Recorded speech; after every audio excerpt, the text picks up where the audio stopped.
शांति 27 दिसंबर 2023। आज की मुरली के मुख्य पॉइंट्स हैं। परम प्रिय परमपिता परमात्मा जिनका नाम शिव है, उनका उच्च ते उच्च नाम भी है तो ऊंचे ते ऊंचा धाम भी है।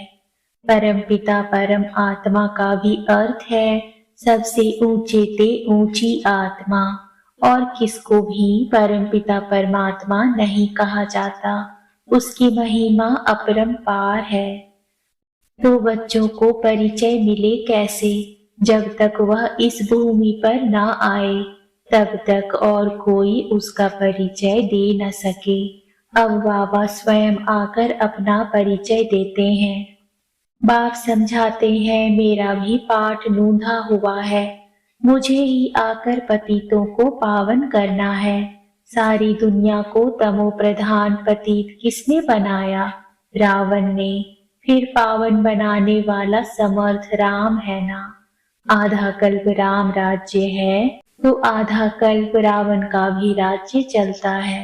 मनुष्य कहते हैं परमात्मा समर्थ है तो रावण को राज्य करने क्यों देते हैं? बाप समझाते हैं, यह नाटक है हार जीत का, हेल और हेवन का। भारत पर ही सारा खेल बना हुआ है, यही बना बनाया ड्रामा है। ऐसे नहीं, परमपिता सर्वशक्तिमान है तो खेल पूरा होने के पहले ही आएगा या आधे में खेल को बंद कर सकता है। बाप कहते हैं, जब सारी दुनिया पतित हो जाती है तब मैं आता हूँ, इसलिए शिवरात्रि भी मनाते हैं। उनकी जयंती मना बर्थ डायमंड तुल्य है, बाकी सबके बर्थ कौड़ी तुल्य है। शिव क्या ऐसा ही है जैसा बबुलनाथ में या सोमनाथ के मंदिर में है? क्या परमपिता परमात्मा का इतना बड़ा रूप है? वैसे परमपिता परमात्मा अन्य आत्माओं से बड़ा है और हम आत्माएं छोटी हैं? नहीं, मैं भी छोटा सा बिंदु हूँ, इतना बड़ा नहीं हूँ। जैसी आत्मा वैसा ही मैं परमात्मा हूँ। मैं भी आत्मा जैसा ही हूँ, सिर्फ मैं जन्म मरण रहित सदा पावन हूँ और आत्माएं जन्म मरण में आती हैं। पावन से पतित और पतित से पावन होती हैं। बाप बच्चों को समझा रहे हैं, मीठे बच्चे, अब यह तुम्हारा अंतिम जन्म है। मैं तुमको फिर से स्वर्ग का वर्षा देने आया हूँ। तुम्हारा हक है, परंतु जो मेरी श्रीमत पर चलेंगे उनको मैं स्वर्ग का प्राइज दूंगा। कहते हैं, मैं नहीं लूंगा, मैं तुम्हारे द्वारा स्थापना कराता हूँ तो तुमको ही दूंगा। तुम हो शिव बाबा के पोत्रे, ब्रह्मा के बच्चे। यह ब्राह्मण जन्म तुम्हारा सबसे उत्तम है, यह कल्याणकारी जन्म है। देवताओं का जन्म या शूद्रों का जन्म कल्याणकारी नहीं है। यह तुम्हारा जन्म बहुत कल्याणकारी है, क्योंकि बाप का मददगार बन सृष्टि पर प्योरिटी पीस स्थापन करते हो। अभी हम ब्राह्मण हैं, फिर देवता बनेंगे। यह है ईश्वरीय वर्ण, इसमें चारों वर्णों का तुमको ज्ञान है, इसलिए ब्राह्मण वर्ण सबसे उच्च है। परंतु महिमा व पूजा देवताओं की होती है। आपने यह रुद्र यज्ञ रचा है, इसके बाद सतयुग में कोई यज्ञ नहीं होता, फिर द्वापर से अनेक प्रकार के यज्ञ रचते रहते हैं। यह रुद्र ज्ञान यज्ञ सारे कल्प में एक ही बार रचा जाता है, इसमें सबकी आहुति पड़ जाती है। इसलिए कहते हैं कि परिस्तान को याद करो, कब्रिस्तान को क्यों याद करते हो? तुम शक्ति सेना को कोई जानते नहीं, तुम योग बल से सारे विश्व के मालिक बनते हो। जो बाप के मददगार बनेंगे उनको ही आधा कल्प के लिए पीस और प्रॉस्पेरिटी की प्राइज मिलेगी।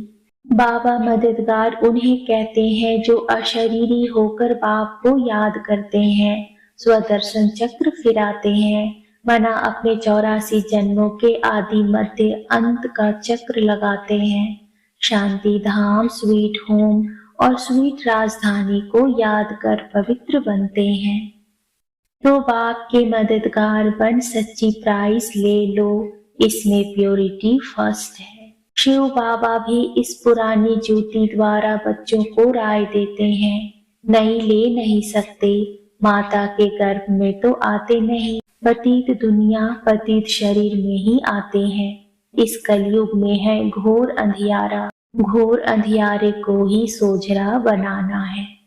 अच्छा, मुरली का सार है, मीठे बच्चे, देवताओं से भी उत्तम कल्याणकारी जन्म तुम ब्राह्मणों का है, क्योंकि तुम ब्राह्मण ही बाप के मददगार बनते हो। प्रश्न है, अभी तुम बच्चे बाबा को कौन सी मदद करते हो? मददगार बच्चों को बाप क्या प्राइज देते हैं? उत्तर है, बाबा प्योरिटी पीस का राज्य स्थापन कर रहे हैं। हम उन्हें प्योरिटी की मदद करते हैं। बाबा ने जो यज्ञ रचा है उसकी हम संभाल करते हैं, तो जरूर बाबा हमें प्राइज देगा। संगम पर भी हमें बहुत बड़ी प्राइज मिलती है। हम सृष्टि के आदि मध्य अंत को जानने वाले त्रिकालदर्शी बन जाते हैं और भविष्य में गद्दी नशीन बन जाते हैं। यही प्राइज है।